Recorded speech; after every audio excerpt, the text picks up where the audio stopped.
Good afternoon, everybody. Welcome back to another episode of the Hockey Talk with TG Podcast. I'm Ty Glenn. Hope you guys are having a great Tuesday. Got lots of NHL news to discuss, so make sure that you stay tuned in to this episode to the end.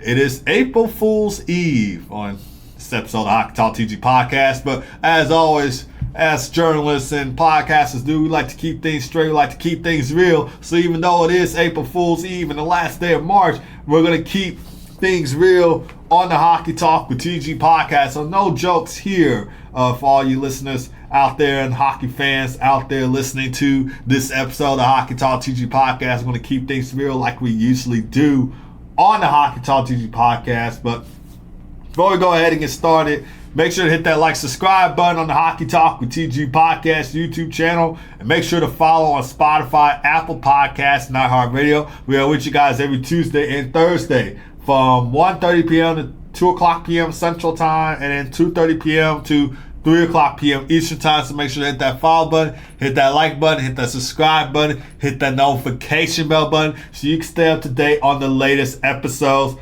of the Hockey Talk TG Podcast and the latest hockey news going around the league.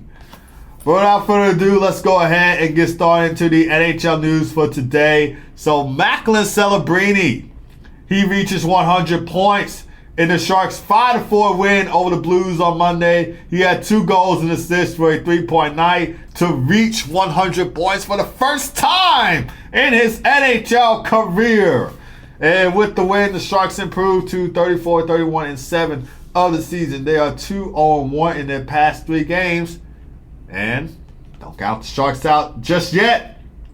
They are 2 points out of a playoff spot behind the Nashville Predators, who seem to have lost 3 in a row after winning 5-6 straight games to get themselves back into the wild card spot. And now they are on the losing side of things, having lost 3 in a row. So we'll see if the Sharks could catch up to them, or maybe the Seattle Kraken or LA Kings. So that Western Conference wildcard race is tight.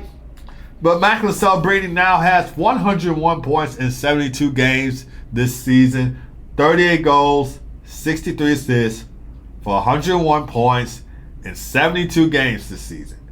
And he became the 6th teenager in NHL history to record at least 100 points in a single season, joining greats like Sidney Crosby, who had 120 in the 2006-07 season and 102 in the 2005-06 season. The great one, Wayne Gretzky, who had 137 points in the 1979-80 season. That was when he debuted into the NHL, and Gordie Howe was going to retire from the NHL that year, I believe. Correct me if I'm wrong.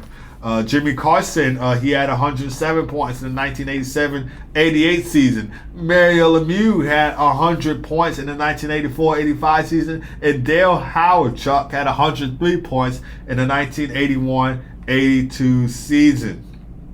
And Macklin Celebrini is the 3rd player in Sharks history to record 100 points in a season, joining Jumbo Joe Thornton, who had 114 points in the 2006-07 season, and Erik Karlsson, who had 101 points in the 2022-23 season.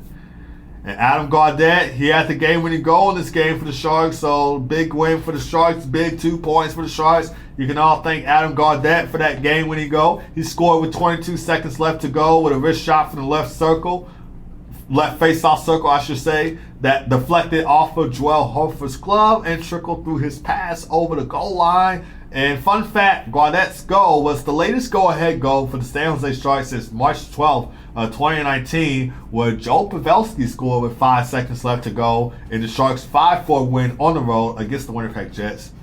Man, oh man, what's that San Jose Sharks team fun to watch then? They had Joe Pavelski on the team, Brent Burns, Evander Kane, Joe Thornton, Erik Karlsson, Martin Jones. This new Sharks team is fun to watch now with the dynamic duo of Macklin Celebrini and Will Smith. But just mentioning that 2019 Sharks team brings back a little bit of nostalgia, if you guys know what I mean. And I will never forget that Game 7 first round. This is probably one that Golden Knights fans will like to forget. But Game 7, first round, Sharks and Golden Knights, 2019 Stanley Cup playoffs. Golden Knights, I believe, were up 3-0 or 4-0. I don't know, but the Sharks has scored like 3-4 unanswered goals, come back, tie the game up. Then Golden Knights tie the game up at, I believe, 4. And then the Sharks win the game 5-4 in overtime. So that was a unforgettable playoff game.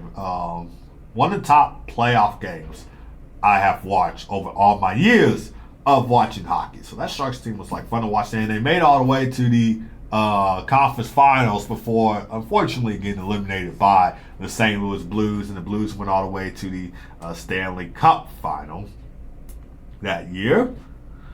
Alexander Wennberg had a 3-point night as well. He had 2 goals and assists for a 3-point night. Both of his goals coming on the power play, by the way. And Yaroslav Askarov made 22 saves on 26 shots, faced the net. And for the St. Louis Blues, Theo Lindsten scored his first NHL goal with the Blues. Lindsten became the 4th Blues skater to score their first NHL goal this season. And the others were Dalibor Dvorsky, Hugh McGinn, and Otto Stenberg. And the last time St. Louis had this many players to score their first NHL goal in the same season was in the 2017-18 season, in which 4 players also notched their first NHL goal at that time. Paolo Buchnevich, Philip Broberg, and Cam Fowler also scored for the Blues. Jake Neighbors finished with 2 assists, while Joel Hofer made 24 saves and 29 shots, faced the net. And the Blues' 4-game win streak comes to an end, and they dropped to 31-31 in 11 of the season. They're right at 500. Yeah, fortunately, 4 points out of a playoff spot. 4 points out of a playoff spot for the St. Louis Blues. And they're above the Chicago Blackhawks, unfortunately, in the Central Division standings and in the Western Conference standings. It sucks to see it, but hey, at least we get Gavin McKenna. They don't. So...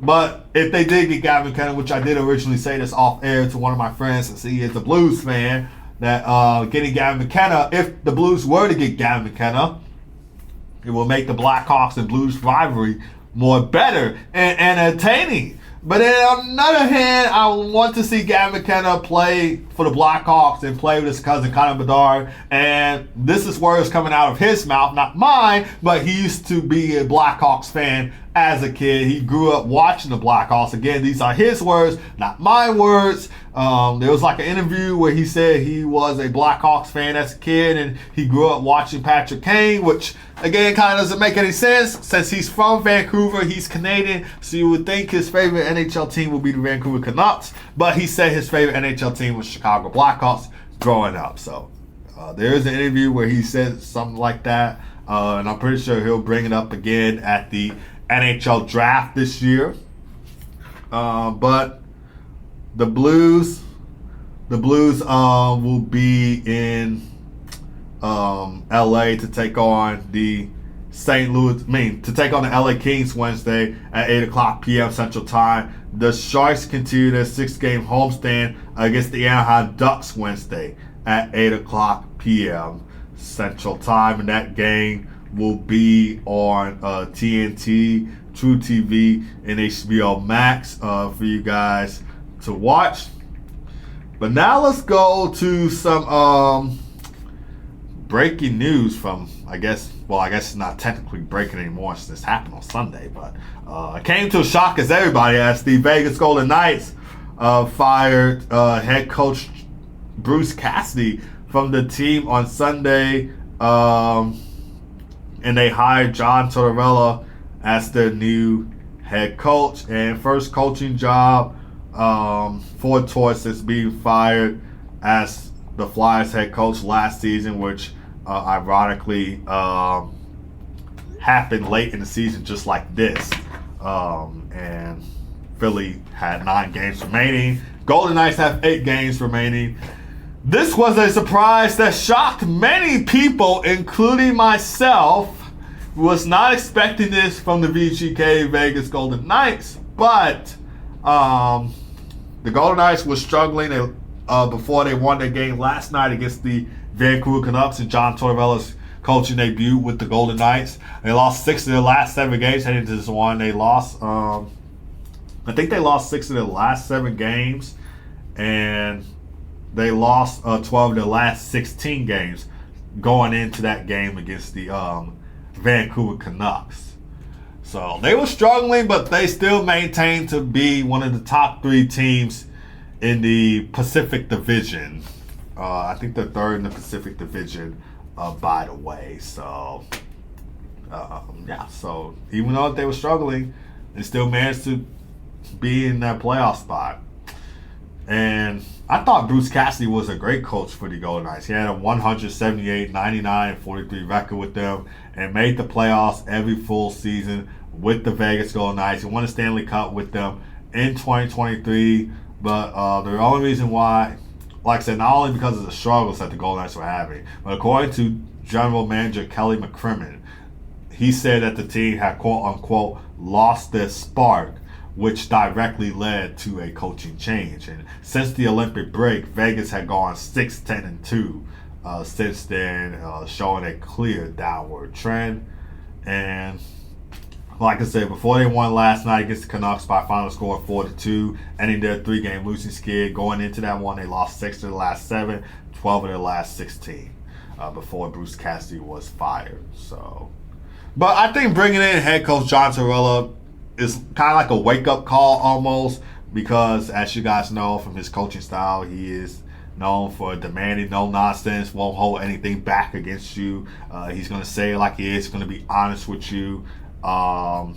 He's known for a strong demeanor coaching style almost. Like you guys seen his interviews before and stuff on social media. Like, he's not going to hold anything back. He's not the Mr. Nice Guy. He's going to be strict. He's going to be demeanor.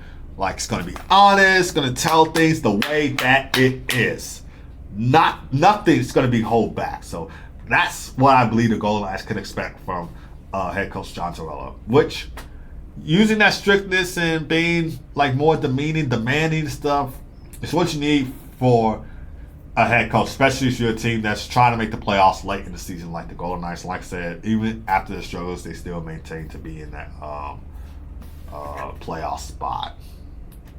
But taking a look at John Tortorella's coaching career, he has a 770, 648, and 165 coaching record. He's won a Stanley Cup before with the Tampa Bay Lightning, and not only has he coached the Lightning, but he's also been with the Rangers, Blue Jackets, surprisingly the Canucks, and most recently the Philadelphia Flyers. Overall thoughts on this? Not what Golden Knights fans were expecting, but it's what they needed. So in a way, this is not a bad move late in the season, especially, like I said, where the Golden Knights already had in the playoff spot. Currently 3rd place in the Pacific Division, and they don't want to slip or fall into the standings. So I think this move was very critical for the VGK Vegas Golden Knights. But coming up next, we'll talk about the Leafs firing General Manager Brad Treliving on Monday. Another move that caught attention across the league. And we'll talk about the Penguins blowout 8-3 win over the Islanders. And so much more coming this way on this episode of the Hockey Talk TG podcast. So keep it right here. Don't go anywhere. Hey boys, knock it off. Guys, that's it. Now I'm gonna have to separate you. Brady, Matthew, I warned you. Sorry, Mom.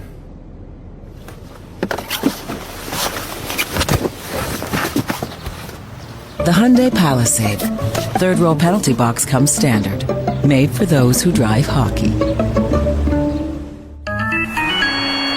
Back from commercial break on this episode of the Hockey Talk with TG podcast. Thank you guys for again staying tuned in throughout the break. Now let's go ahead and get into the second half of these NHL news for today. We'll start things off with the firing of Leafs general manager Brad Treliving. He was fired as Leafs general manager on Monday, and like I said before the commercial break, this is a move that caught attention across the league, just like the Golden Knights firing head coach Bruce Cassidy and hiring John Tortorella as their head coach. This announcement came just hours before the Leafs were going to play the Anaheim Ducks at the Honda Center, which the Leafs won that game 5-4 in overtime, by the way. John Tavares with the overtime game-winning goal. And the Leafs' disappointing 2025-26 season was the biggest reason behind the firing, as Toronto sat 14th in the Eastern Conference and near the bottom of the standings. And they're on track to missing the playoffs for the first time since 2016. And you know what happened in 2016 that year? They drafted Austin Matthews. First overall on the Toronto Maple Leafs 2016 NHL draft. And it's going to be first time in a decade that the Leafs will be missing out on the Stanley Cup playoffs. They had a long postseason streak when they had the group of Austin Matthews, William Nylander, Mitch Marner, John Tavares, and Morgan Riley.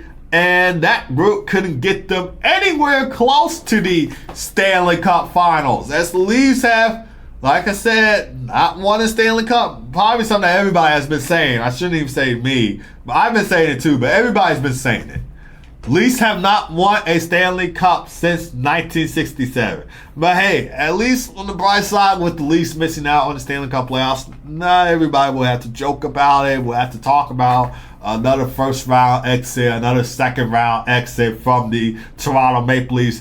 Once again, now that they'll be officially out of the playoff picture, because it's looking like that way. The calendar's going to hit April on Wednesday. And let's see, the Leafs. How many more games do they have remaining this season? I can imagine it being 8 or 7, I'm assuming, but it wouldn't hurt to check. It would not hurt to check. So the Leafs played their last game of March last night against the Anaheim Ducks, which, for those who don't know, Rocco Gudis was the one that laid the hit out on Austin Matthews that kept them out for the remainder of the season. And then right on the opening draw, Max Domi had dropped the gloves with Rocco Gudis to start the game. If nobody didn't see that last night, and nobody didn't know why. What was the reason why Max Domi dropped the gloves with Rocco Gudis? That's why, because Rocco Gudis ended Austin Matthews' season. A lot of Leafs fans were upset. The players, even though they didn't do anything when he did receive that neon hit, hit on knee or neon hit, whatever you want to call it, even though that the Leafs players didn't do anything when Austin Matthews took that scary collision with Rocco Gudis. At least Max Domi stepped up for them as the Leafs were in Anaheim take on the Ducks and dropped the gloves for Rocco Gudis to start the game. But take a look at the Leafs' April schedule. They only have 7 more games remaining. 7 more games remaining. They continue the West Coast California trip in San Jose against the Sharks on Thursday. Then they'll be in LA on Saturday. And then April the 8th, they'll be at home to take on the Capitals. First of a back-to-back. And then they travel to Long Island to take on the Islanders on next Thursday, April the 9th. And then they're back at home against the Panthers on April 11th. And then on April 13th, they play their final home game against the Dallas Stars. And then on Wednesday, April the 15th, they play their final game of the season on the road against their Atlantic Division rivals, the Ottawa Senators. So it's going to be hard getting some wins against the Sharks and the Kings, considering that those two teams are near playoff spots. The Capitals as well, the Islanders, the Stars. So it's going to be hard getting some wins right there. You can even say the Florida Panthers, even though they're nowhere near a playoff spot. The Panthers have had the least number before in the regular season and playoffs. So you can even say the Florida Panthers, but those two teams are right where they are. Leafs with 77, Panthers with 73. So it's going to be a hard hill to climb for the Toronto Maple Leafs. And it's going to be a hard hill to climb. I don't think they're going to get it done, though. I think this is going to be Leafs missing out on the Stanley Cup playoffs. But Toronto, I think one of my friends has said that. I don't know if it was me. I might have said this off air, or maybe one of my friends told me. Nobody wants to play in Toronto. Nobody. Not nobody wants to play in Toronto, considering the team struggles, how they finish, the same thing that happens every year, except the only difference is that this is going to be the Leafs missing out on the Stanley Cup playoffs. Like, nobody wants to be in that market. Nobody wants to play for Toronto. And yeah, it's just been an absolute struggle for the Toronto Maple Leafs. Brad Trevelyan did make some key acquisitions. He brought in key people. He was hired in May 2023 to replace Kyle Dubas. And he hired head coach Craig Berube in 2024 after firing Sheldon Keefe. He also added key defenseman Chris Tanev and Stanley Cup champion Alec Larson. And his tenure, he was with the Leafs for 3 seasons. Like I say, he started in 2023. And his tenure ended with a 129, 82, and 27 regular season record. But overall thoughts on this. This is something I'm curious to see where the Leafs go at in this direction. I'm curious to see how the team does going into the offseason and going into next season. It seems like the Leafs overall has struggled as a team this season, especially after the Olympic break. And like I said, not to mention Austin Matthews, their team captain, being out for the remainder of the season after that knee-on hit from Rako Gudis. Suffered the season-ending MCL injury after that hit. So, yeah, tough times for Leafs fans, but we'll see how everything will go in the offseason heading to next season. But let's talk about the Pittsburgh Penguins, New York Islanders, potential playoff preview matchup. But it will be the Pittsburgh Penguins with a huge 8-3 win over the New York Islanders on Monday, and they improved to 37, 21, and 16 of the season. They won 2 of their last 3 games. They moved 1 point ahead of the Islanders for second place in the Metro. Second period explosion, by the way, that fueled the Penguins to this win. They scored 5 goals in the second period, 4 of them being unanswered goals. They got goals from Elvis Soderblue, Rickard Rakell, which was a short-handed goal. He actually had a 2-goal game in this one. Ryan Shea and Anthony Mantha, who also had a 2-goal game. He scored twice in that second period. And then the Penguins poured it on. In the third period, they got goals from Avery Hayes, Rickard Rakell again, and Brian Russ. Justin Brazeau, he finished with 3 assists. And Artis Silversoft made 20 saves on 23 shots facing net. So again, huge 2 points for the Penguins, and they are now 1 point ahead of the Islanders for second place in the Metro Division. But as you take a look at the Eastern Conference standings, specifically the Metro and the wild card, you got the Hurricanes in first with 98 points. You got the Penguins in second with 90 points. You got the Islanders in third with 89 points. Those two teams played each other last night, so huge 2 points for the Penguins over the Islanders, as I said already. But then, take a look at that wild card spot. Who's in second place, you may ask? The Columbus Blue Jackets. They're in second place wild card spot with 88 points. They play today against the Carolina Hurricanes, and so do the Islanders. The Islanders are also in action today against the Buffalo Sabres, which we all know the Sabres have been red hot of late, so it's going to be difficult to win against them, especially the Islanders coming off of that 8-3 loss last night at home to wrap up their 5-game homestand. But anyways, it's going to be tough. It's going to be tough. Both of these teams need wins. The Islanders to catch up with to take sole possession of second place of the Metro Division against the Pittsburgh Penguins. And then the Blue Jackets to maintain their spot in the wild card in a playoff spot. So it's going to be tricky, but we'll see who gets the job done in that one. For the Islanders, Matthew Barzal had a goal and assist for a 2-point night. Braden Shen, the new guy for the Isles, and Anders Lee scored for the Islanders. Anders Lee's goal was on the power play. Ilya Sorokin allowed 7 goals and 29 shots facing net. First time in his career that he's allowed 7 goals, and so he was replaced by David Riddick in the third period, who made 2 saves in relief. And the Islanders finished their 5-game homestand with a 3-2-0 record. They won 3 of their last 4 games, and they're now at 42, 28, and 5 of the season. They're on the road to take on the Buffalo Sabres Tuesday at 6 o'clock p.m. Central Time. The Penguins return home to face the Red Wings Tuesday at 6 o'clock p.m. Central Time. NHL games on the slate for today on this April Fool's Eve. But again, keeping the things real on the Hockey Talk TG podcast. Only 10 NHL games on the slate for today, starting with the Dallas Stars and the Boston Bruins at 6 o'clock p.m. Central Time. Followed by New York Islanders taking on the Buffalo Sabres at 6 o'clock p.m. Central Time. The Islanders need this win more than the Sabres do. Looking to take sole possession, looking to take their place back in second place in the Metro Division against their division rivals, Pittsburgh Penguins. And then we got the Montreal Canadiens taking on the Tampa Bay Lightning at 6 o'clock p.m. Central Time. Let's see how many goals does Cole Caulfield have this season. I believe he's up to 46 goals this season.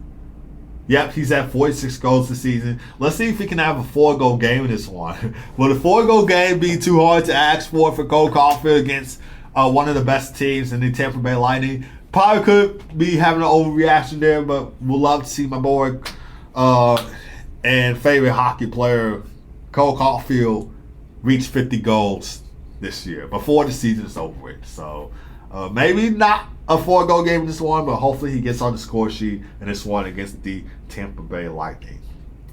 Then we got the Ottawa Senators taking on the Florida Panthers at 6 o'clock p.m. Central Time. And then we got the Hudson River rivalry showdown between the New Jersey Devils and the New York Rangers at 6 o'clock p.m. Central Time. And then we got the Detroit Red Wings taking on the Pittsburgh Penguins at 6 o'clock p.m. Central Time. Let's see where both teams are at in these standings. Red Wings, 2 points out of a playoff spot. Penguins looking to add on to their points in the Metro Division. So both teams need a huge 2 points in this one. And then another teams that need a huge 2 points in this one, Philadelphia Flyers, Washington Capitals. 2 Metro Division teams going at it at 6 o'clock p.m. Central Time. Both teams are on the outside spot of the playoffs. Flyers, 2 points out of the playoff spot. Capitals, 3 points out of the playoff spot.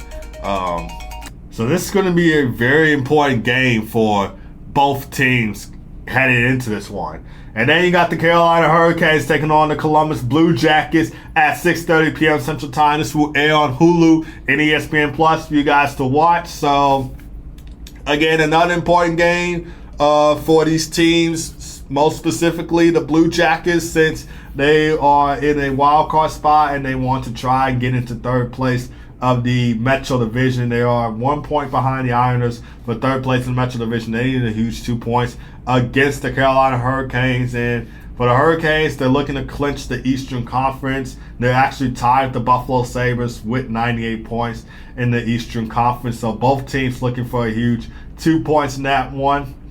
And then you got the Winnipeg Jets taking on the Chicago Blackhawks at the United Center at 7:30 p.m. Central Time. Jonathan Tage is back in Chicago again because we played the Jets on January 19th, and now this is another game where the Jets are in Chicago to take on the Blackhawks.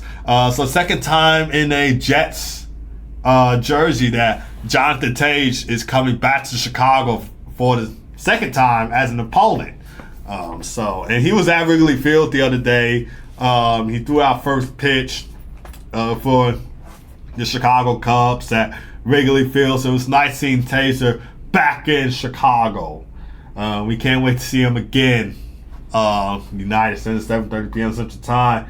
And then we got the final game of the night, the Seattle Kraken taking on the Edmonton Oilers at 8 o'clock p.m. Central Time. But that's going to do it for this episode of Hockey Talk with TG Podcast. Thank you guys for tuning in as always. Really do appreciate it. I can't wait till April. Stanley Cup playoffs right around the corner. And we'll see who gets in, who gets out. And it'll be a bunch of interesting storylines to watch as the calendar hits April and as we get closer and closer to the Stanley Cup playoffs and to the final day of the regular season. And of course, the Hockey Talk with TG podcast will keep you up to date. So make sure that you are following on Spotify, YouTube, Apple Podcasts, and our radio episodes coming out every Tuesday and Thursday from 1:30 p.m. to 2 o'clock p.m. Central Time. And then 2:30 p.m. to 3 o'clock p.m. Eastern Time. So make sure to follow, like, subscribe so you won't miss an episode of the Hockey Talk with TG podcast.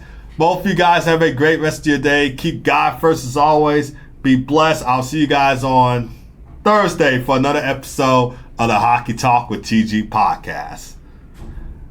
Take care.